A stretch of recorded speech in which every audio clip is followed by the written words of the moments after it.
Students, स्वागत है आप लोग का आपके अपने हरिनारायण इंग्लिश हाईवे क्लासेज में। अब से पहले हम लोग चर्चा कर रहे थे नरेशन वाले टॉपिक पे या फिर यूं कहें डायरेक्ट इनडायरेक्ट स्पीच पे। इसमें हम लोगों ने असर्टिव सेंटेंसेस के बारे में देखा, उसके बाद नंबर 2 पे इंटरोगेटिव सेंटेंस पे देखा, 3 नंबर पे हम लोगों ने इंपेरेटिव सेंटेंस पे चर्चा की और लास्ट वीडियो हम लोगों ने ऑपरेटिव सेंटेंस पे देखा था। अब मैंने आपको शुरू में बताया था कि 5 टाइप होते हैं। आज 5वें नंबर पे बात करते हैं जिसका नाम एक्सक्लेमेटरी सेंटेंसेस है। ऐसे सेंटेंस जिनकी शुरुआत हम लोगों को हुर्रे से, अलास, ओह, ओ एटसेट्रा वर्ड से मिलती है और इनके लास्ट में एक्सक्लेमेटरी साइन मिलता है। तब हम लोगों को अब आवश्यकता के अनुसार सेड के स्थान पे कुछ निश्चित वर्ड्स का प्रयोग करना होता है। जैसे सेंटेंस की शुरुआत अगर हम लोगों को व्हाट से मिलती है तो एक्सक्लेम्ड विद सरप्राइज हम लोग को सेड के स्थान पे लिखना होता है। हुर्रे अगर सेंटेंस में मिलता है तो ये जॉय, खुशी की बात है, तो एक्सक्लेम्ड विद जॉय की बात करता है। अलास, ओह, ओ एटसेट्रा वर्ड्स अगर मिलते हैं तो हम लोग को एक्सक्लेम्ड विथ सोरो का प्रयोग करना होता है। ऐसे सेंटेंसेस में कनेक्टिव के रूप में दैट का प्रयोग किया जाता है। याद रहे हम लोगों ने सबसे पहले सेंटेंस असर्टिव देखा था, उसमें कनेक्टिव के रूप में दैट का प्रयोग किया था। बहुत से बच्चे इस बात को लेकर कंफ्यूज में रहते हैं कि दैट का, इफ का, वेदर का, WH वर्ड का यूज कहां होता है। एक 30 सेकंड का समय लगेगा, एक बार फिर से इन चीजों को क्लियर कर लेते हैं। सेंटेंस असर्टिव होगा तो आप लोगों को कनेक्टिव के रूप में दैट का प्रयोग करना है। सेंटेंस इंटरोगेटिव होगा तो बेटा इंटरोगेटिव में 2 टाइप होते हैं। एक ऐसा सेंटेंस जिनकी शुरुआत हेल्पिंग वर्ब से या किसी मॉडल से होती है, उनमें तो कनेक्टिव के रूप में इफ या वेदर का प्रयोग करते हैं और जनरली इफ का ही प्रयोग होता है। वेदर का प्रयोग वहां होता है जहां सेंटेंस में यस नो टाइप क्वेश्चन होते हैं। मैंने बताया था आर यू अ टीचर और नॉट, तब वेदर का यूज करना होता है। 3 नंबर पे हमने देखा था कि अच्छा इसमें एक और इंटरोगेटिव में WH वर्ड से अगर सेंटेंस शुरू होता है तो WH वर्ड का ही प्रयोग किया जाता है। तीसरे नंबर पे हम लोगों ने इंपेरेटिव सेंटेंस का प्रयोग किया। ऐसे सेंटेंस जिनकी शुरुआत मैन वर्ब की फर्स्ट फॉर्म से होती है, जिनकी शुरुआत डू नॉट, डज नॉट से होती है, प्लीज और काइंडली से होती है, नेवर से होती है, तो इनमें कनेक्टिव के रूप में टू का प्रयोग किया था। 4 नंबर पे हम लोगों ने देखा था कि ऐसे सेंटेंस ऑपरेटिव टाइप के जिनकी शुरुआत में से होती है, लास्ट में इंटरजेक्शन लगा होता है, इनमें हम लोगों को कनेक्टिव के रूप में दैट का प्रयोग करना होता है। और आज 5वें नंबर पे हम लोग बात करते हैं एक्सक्लेमेटरी की। इसमें भी कनेक्टिव के रूप में दैट का प्रयोग करना होता है। समझ आ गई होगी ये बातें। दैट का प्रयोग असर्टिव सेंटेंस में, दैट का प्रयोग आप लोगों को ऑपरेटिव सेंटेंस में और दैट का प्रयोग आप लोगों को एक्सक्लेमेटरी सेंटेंस में। अब आपके सामने एक सेंटेंस लिखा हुआ है, चलिए हम लोग इसे ट्रांसफॉर्म करते हैं और इसे समझने की कोशिश करें। बहुत आसान सेंटेंस है, बहुत आसान टाइप है। सेंटेंस आपके सामने लिखा हुआ है, he said hurray my old friend has come. उसके लिए खुशी की बात है कि उसका पुराना मित्र आ गया है। तो सेंटेंस का सब्जेक्ट आपके सामने ही है। हम लोगों ने सेंटेंस का सब्जेक्ट जैसा था वैसा रखा। अब सेड के स्थान पे हम लोगों को क्या लिखना है ये डिपेंड करता है इस वर्ड पर। मैंने कहा सेंटेंस में अगर हुर्रे है तो आप लोगों को एक्सक्लेम्ड विथ जॉय की बात करनी है। इसके लिए खुशी की बात है तो ही एक्सक्लेम्ड विथ जॉय। अब देखना कोमा हटा, इन्वर्टेड कोमा हटा और ये जो वर्ड होते हैं हुर्रे है, अलास है, ओ है, ये सब हटा दिए जाते हैं। अगर कोई WH वर्ड आता है, व्हाट आता है, हाउ आता है, तो इनको भी इरेज कर दिया जाता है, रिमूव कर दिया जाता है। तो सेंटेंस हमने लिखा he exclaimed with joy, he exclaimed with joy। Connective के रूप में मैंने आप लोग को बताया दैट का प्रयोग किया जाता है। तो आपके सामने सेंटेंस है he exclaimed with joy that। अब आप देखना सेंटेंस का सब्जेक्ट ये है my old friend। तो देखना I, me, my, ये फर्स्ट पर्सन है, it will be change according to subject. Subject आपके सामने है ही, तो ही, हिम, हिज। यहां पे माई लिखा हुआ है तो माई के ऊपर आ रहा है हिज, तो that his old friend has have होता है तो ये हैड प्लस मैन वर्ब की थर्ड फॉर्म में बदला जाता है, हैड कम, केम कम। समझ रहे होंगे? तो सेंटेंस आपका चेंज हुआ, he exclaimed with a joy, hurray की वजह से एक्सक्लेम्ड विथ जॉय आया, कोमा हटा, इन्वर्टेड कोमा हटा, कनेक्टिव ग्रुप में दैट लगा। अब देखना माई ओल्ड फ्रेंड है तो सब्जेक्ट के अकॉर्डिंग हुआ हिज ओल्ड फ्रेंड, और हैज है तो हैड आया, और कम मैन वर्ब की थर्ड फॉर्म। ऐसे ऐसे सेंटेंस आप लोग को चेंज करने हैं, बहुत से ऐसे सेंटेंस हैं, मैं आप लोग को ट्रांसफॉर्म करके बताता हूं। आप देखना, एक और सेंटेंस आपके सामने लिखते हैं। सेंटेंस आप सबसे पहले ये देखें कि इसमें एक्सक्लामेटरी साइन किस टाइप का है। बहुत आसान पैटर्न होगा आप लोग के लिए। जैसे मैंने एक सेंटेंस आप लोग को बता दिया, ही सेड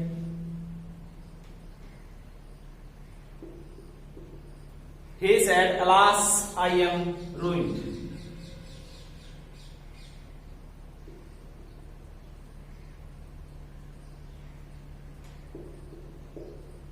सेंटेंस आपके सामने लिखा हुआ है, he said alas I am ruined। ruined का मतलब बर्बाद होना, alas मीन्स खलास। तो देखना सेंटेंस का सब्जेक्ट आपके सामने है ही, और यहां पे alas लिखा हुआ है तो ये दुख की बात है, तो exclaimed with a sorrow, तो he exclaimed with a sorrow, he exclaimed with a sorrow, comma हटा, इन्वर्टेड कोमा हटा, और ये जो वर्ड्स होते हैं इनको भी हटा दिया जाता है, कनेक्टिव के रूप में दैट का प्रयोग करना होता है।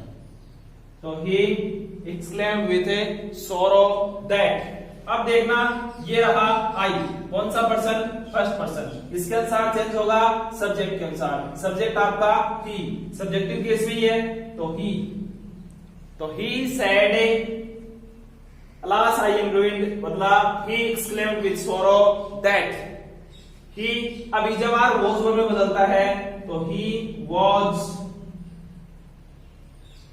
ruined। समझ रहे होंगे? सेंटेंस था he said alas I am ruined, तो he exclaimed with sorrow क्यों आया? क्योंकि alas दुख की बात है, और जब alas होता है तो sad को exclaimed with sorrow में बदलते हैं, कोमा हटा देते हैं, इन्वर्टेड कोमा हटा देते हैं, और ये जो वर्ड होते हैं alas है, ओ है, ये सब हटा दिए जाते हैं। हमने ये हटाया, कनेक्टिव ग्रुप में दैट लगाया।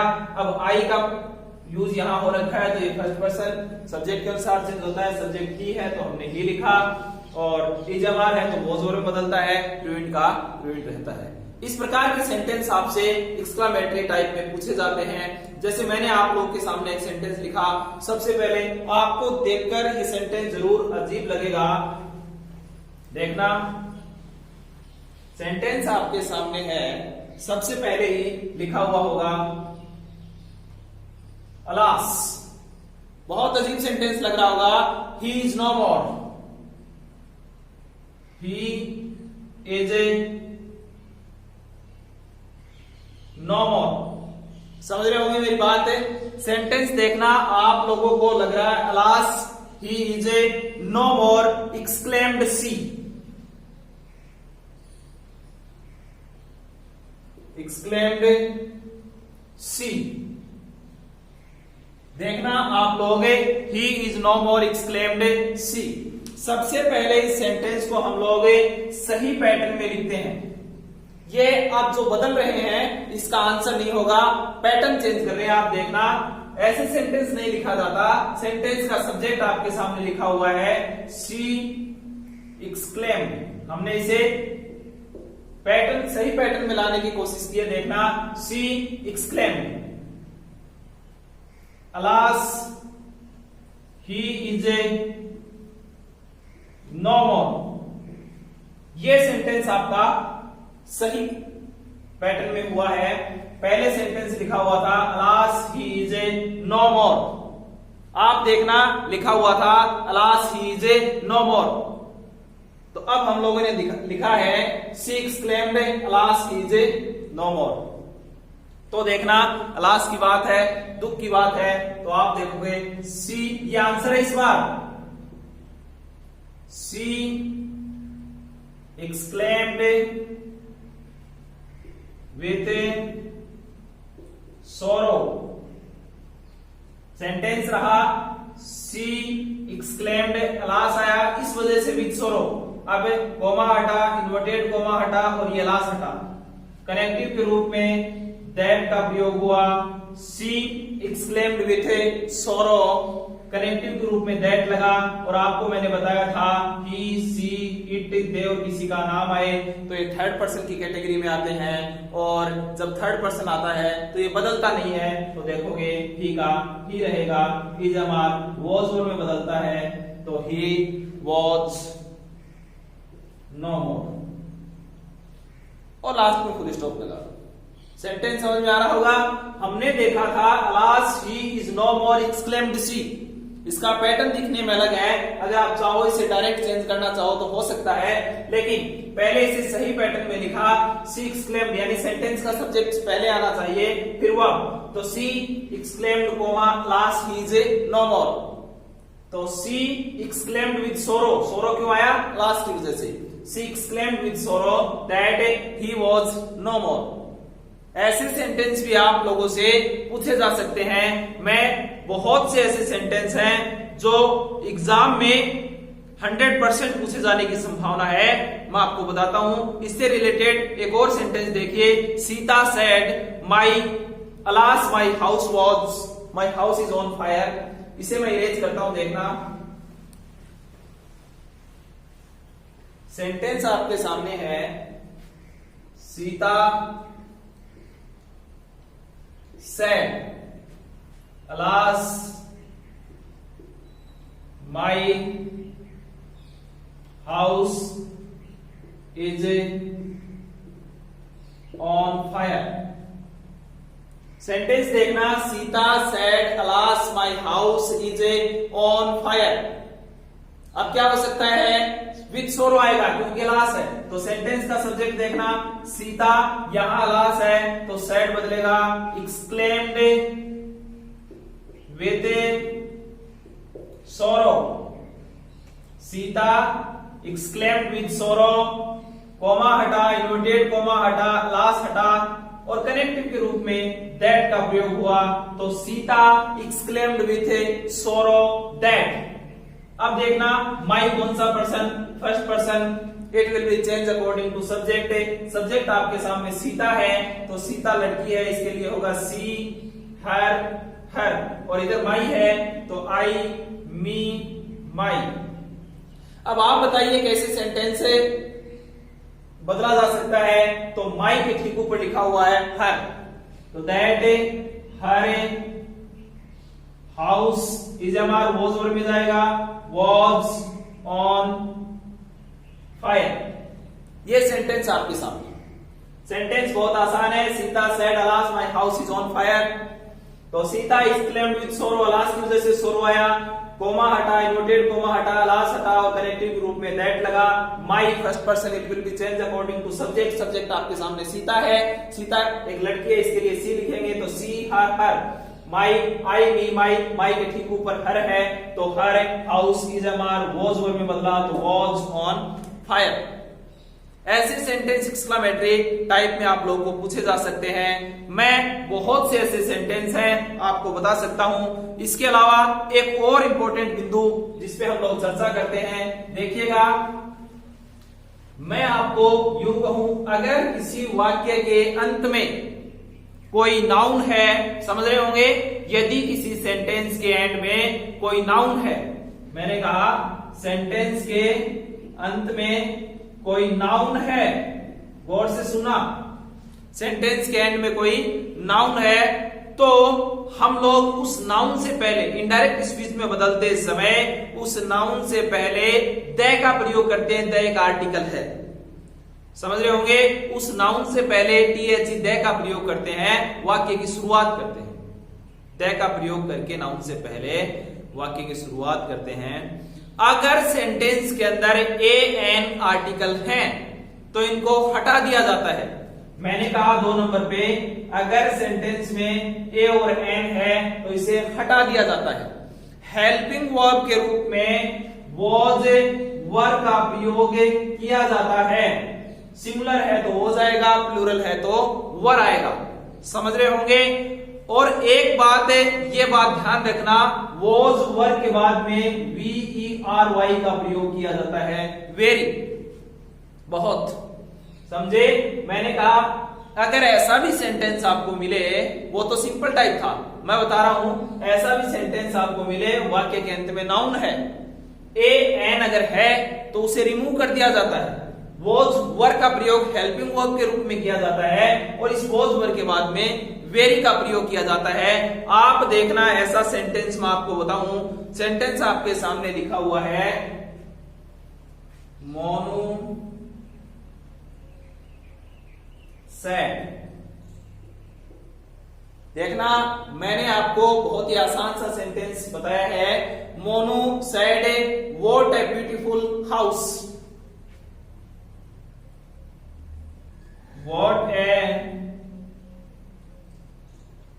ब्यूटीफुल